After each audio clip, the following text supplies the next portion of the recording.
Bonjour à tous. Bienvenue encore une fois aux conférences du cours de connaissance de soi. Il s'agit de la 24e conférence sur les 25 qui composent la phase B, ou deuxième partie, de ce cours de connaissance de soi. Cette conférence s'intitule La pratique de la croix et ce que la croix symbolise. Ce sujet est assez intéressant puisqu'il nous permettra non seulement de révéler la signification de ce symbole millénaire, mais aussi de savoir qu'il existe 3 types de croix qui définissent le travail initiatique, et de connaître la signification de chacune d'elles. La croix est un symbole universel, elle a réellement existé dans toutes les cultures et de tous les temps. Ce n'est pas un symbole proprement chrétien comme beaucoup le croient, puisqu'il existe depuis des milliers d'années avant l'ère chrétienne. La croix elle-même est le symbole de l'union sexuelle.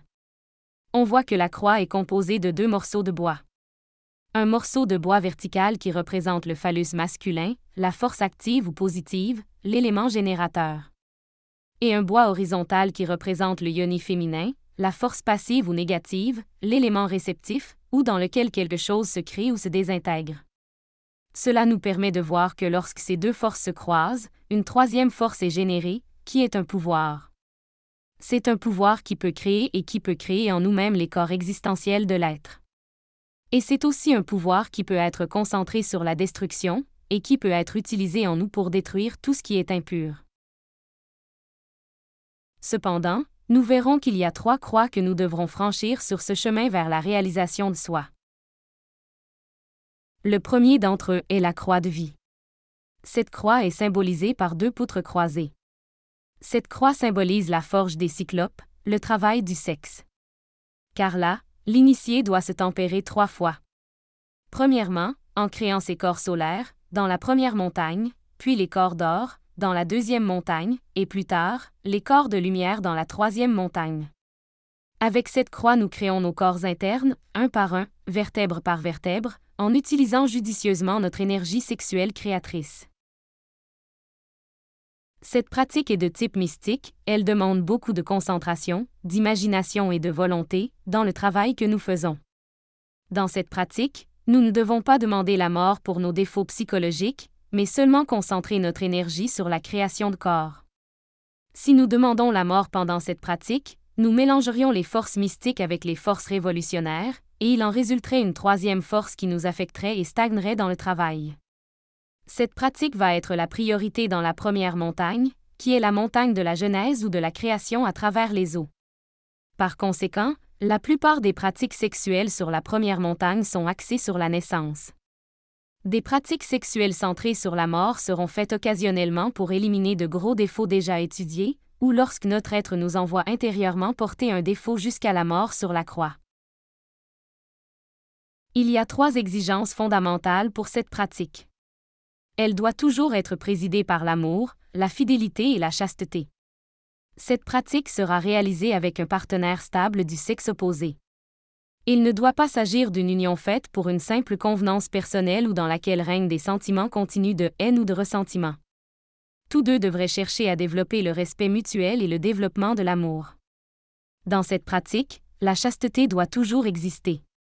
Autrement dit, l'énergie sexuelle ne sera jamais perdue. La clé est la connexion phallus-utérus sans éjaculation du sperme sacré. Pour la pratique de la croix de vie, ou croix de naissance, la première chose que nous devons faire est la conjuration du bélilin et du cercle magique que nous avons appris dans la 7e leçon de la phase A. Ce point est très important, puisque la pratique suprasexuelle est une pratique de haute magie, dans laquelle, comme on peut le voir, 2 forces s'unissent pour gérer une énergie très puissante pour réaliser une création supérieure. Si nous ne nous enfermons pas correctement pour faire cette pratique, nous serons une cible facile pour les entités négatives et les magiciens noirs, qui chercheront à nous faire tomber pour se nourrir de cette énergie. Il est donc essentiel de toujours faire le bélilin et le cercle magique. Ensuite, nous faisons appel à l'aide de notre Père intérieur et de notre Mère divine pour nous aider à avoir une bonne concentration, imagination et volonté dans la pratique. Ensuite, nous allumons le feu avec des baisers et des caresses. Et une fois qu'il y a une bonne érection chez l'homme et une lubrification correcte chez la femme, on procède à la connexion du lingam dans le yoni. Là, la croix sera formée. Puis on procède à la transmutation de l'énergie sexuelle à travers un processus respiratoire accompagné d'imagination. Pour la régénération des deux premiers corps, le physique et le vital, nous allons faire le processus à la clé de Fa, qui consiste à amener l'énergie jusqu'au point situé entre les sourcils. Donc, ce que nous ferons, c'est qu'une fois connectés sexuellement, nous inhalons l'air, lentement et longuement par le nez, en imaginant que cet air atteint les poumons et de la descend jusqu'aux gonades sexuelles, aux testicules chez l'homme, aux ovaires chez la femme. À ce stade, nous retenons l'air. Pendant que nous la retenons, nous imaginons comment l'énergie sexuelle va des gonades au coccyx, puis monte à travers la colonne vertébrale, comme un fil d'or qui monte vertèbre par vertèbre jusqu'à atteindre le point situé entre les sourcils. Une fois sur place, on expire l'air en prononçant le mantra suivant, lentement et allongé.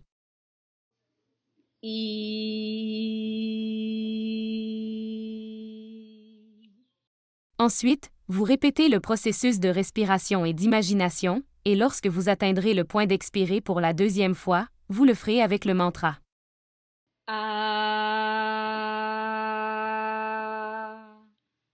Ensuite, vous répétez la procédure et pour la troisième fois, expirez avec le mantra.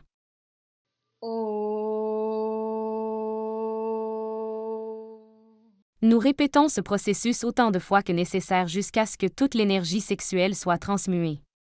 Si à un moment quelconque de la pratique, la puissance sexuelle diminue, c'est-à-dire que l'homme perd un peu de d'érection, ou que la femme perd lubrification, ils effectuent des mouvements doux pour récupérer la puissance et revenir au processus d'ascension de l'énergie. Cette pratique sera prolongée aussi longtemps que le couple le souhaite, ou jusqu'à ce que même en effectuant des mouvements doux, des baisers et des caresses, la puissance ne soit plus récupérée, car toute l'énergie sexuelle a déjà été transmuée. Le succès de la pratique réside toujours dans le fait de se retirer de la pratique sans répandre l'énergie sexuelle. Lorsque nous aurons déjà conclu la deuxième initiation des mystères majeurs, et commencé par la création du corps astral solaire, nous allons alors réaliser le processus de transmutation de l'énergie avec la clé du sol. C'est-à-dire que nous ne porterons pas l'énergie seulement jusqu'au point situé entre les sourcils, mais de là, nous la ferons descendre jusqu'au cœur, en l'Y en roulant. Car les corps astral, mental et causal ne vont pas être régénérés mais créés, puisque nous en avons à peine un embryon. Et tout comme lorsque le fœtus se forme dans le ventre de la mère, la première chose qui se forme est le cœur, et de là le reste du corps, de même avec la création des corps internes. Pour cela, nous allons porter l'énergie jusqu'au cœur. Une fois sexuellement connectés, nous allons inspirer lentement et longuement, en espérant que chaque processus inhalation, rétention et expiration puisse être prolongé jusqu'à 20 secondes chacun. Une fois que l'air est amené aux gonades sexuelles, l'air est retenu, et on imagine l'énergie allant au coccyx et remontant sous la forme d'un fil doré à travers toute la colonne vertébrale, atteignant le point situé entre les sourcils. De là, descendre vers le cœur. À ce stade, vous expirez avec les mêmes mantras que nous avons déjà expliqués en clé de Fa. De même, le succès sera en retrait sans jamais gaspiller d'énergie sexuelle, que ce soit à l'intérieur ou à l'extérieur de la pratique.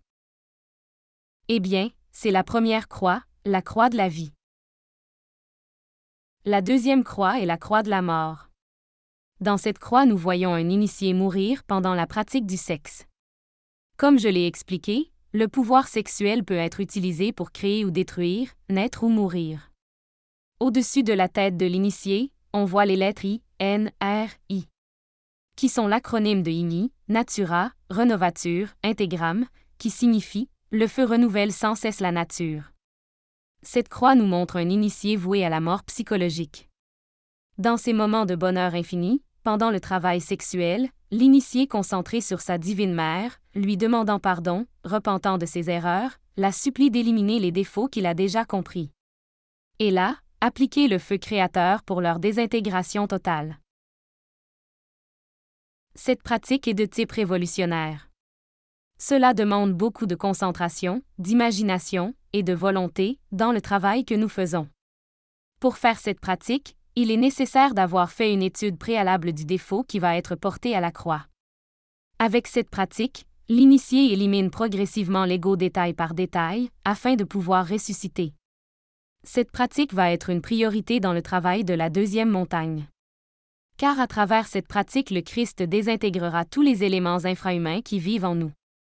Cependant, sur la première montagne, nous utiliserons cette pratique de manière sporadique pour faire ressortir des défauts majeurs.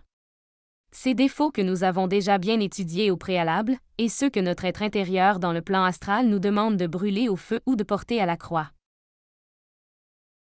La préparation à la pratique de la mort sur la croix est similaire à celle de la croix de la naissance.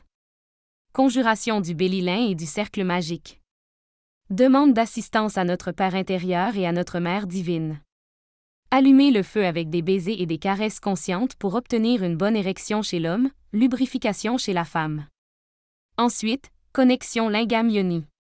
Lentement et longuement, inspirez l'air en imaginant qu'il atteint les gonades sexuelles.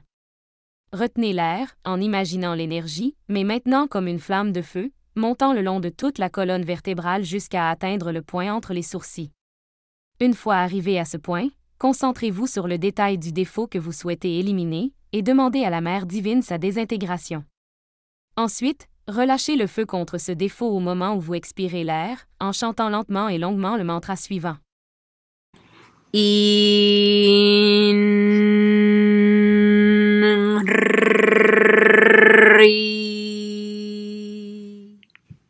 Le même processus est répété autant de fois que nécessaire et, en utilisant le même mantra, le feu est déchargé sur les différents détails que nous avons compris de ce défaut que nous avons porté jusqu'à la mort sur la croix.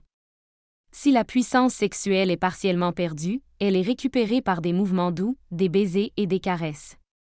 Le succès de la pratique sera de s'en retirer, sans déverser d'énergie sexuelle. C'est la deuxième croix, la croix de la mort. La troisième croix est la croix de l'amour. C'est la croix du Golgotha.